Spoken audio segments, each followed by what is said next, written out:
Magandang araw sa inyong lahat. Ako po si Micaela Reyes Ramos at mayroon akong isang mahalagang tanong para sa inyo. Alam niyo ba kung ano ang globalisasyon? Alam niyo ba kung ano ito at kung paano ito nakakaapekto sa ating pamumuhay? Nakapagtataka na mayroong mga tao na walang ideya o alam sa paksang ito, lalo na't ito ay nagiging issue sa ating bansa. At ito rin ay nakakaapekto sa pamumuhay ng mga tao sa lipunan.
Uy pare, parang wala kang hindi na natin magtrabaho ah.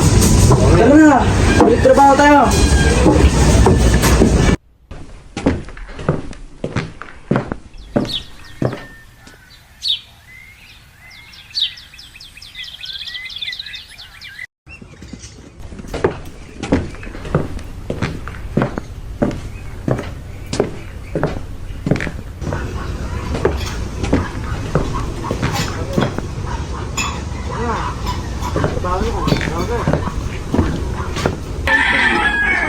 Hirap talaga magtrabaho, pre. Ito ang buhay. Ang init pa ng panahon. Kaya nga eh.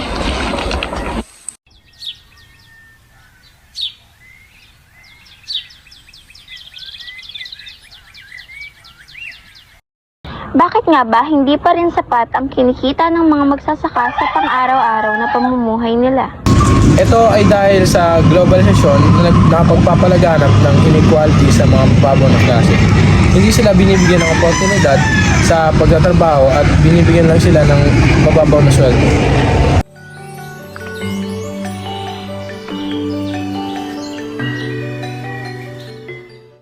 Minsan, binibili po ang palay namin sa murang halaga. Tapos, yung malalaking kumpanya po, sila na po yung kumikita ng malaki. Kaya't nahihirapan po kami tustusan ng problema ng aming pamilya. Ang hirap naman po ng sitwasyon ninyo, pero paano po kung may makatarungang kalakalan? Ano po kaya ang maaaring maging tulong nito sa mga katulad ninyo? Siguro kung may programa pong na nakatutok po sa local na produkto, mas mapapalakas po yung negosyo namin at kung nagbibigay naman po yung gobyerno ng suporta para sa magsasaka at sa maliliit na negosyo, magkakaroon po na pantay na laban. Okay, malinaw naman na may mga problema ang globalisasyon sa mga lokal na magsasaka. Pero paano naman sa mga kabataan? Paano nakakaapekto ang globalisasyon sa mga trabaho nila o sa career path? Ganap tayo ng mga students or working students na pwedeng i-interview. Go guys!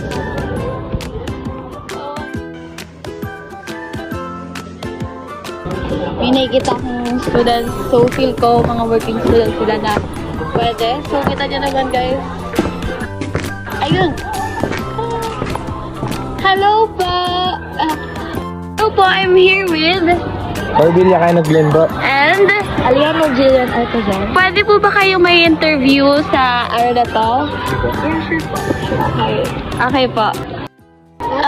First question po. Ang question po natin is, paano po nakakaapekto ang globalisasyon sa inyong career path or trabaho? Sa totoo lang, ang globalization is malaki talaga ang impact niya sa estudyante katulad ko. Kasi nagbibigay siya ng access, madaling access sa mga trabaho. Tapos, lalo na yung mga online jobs.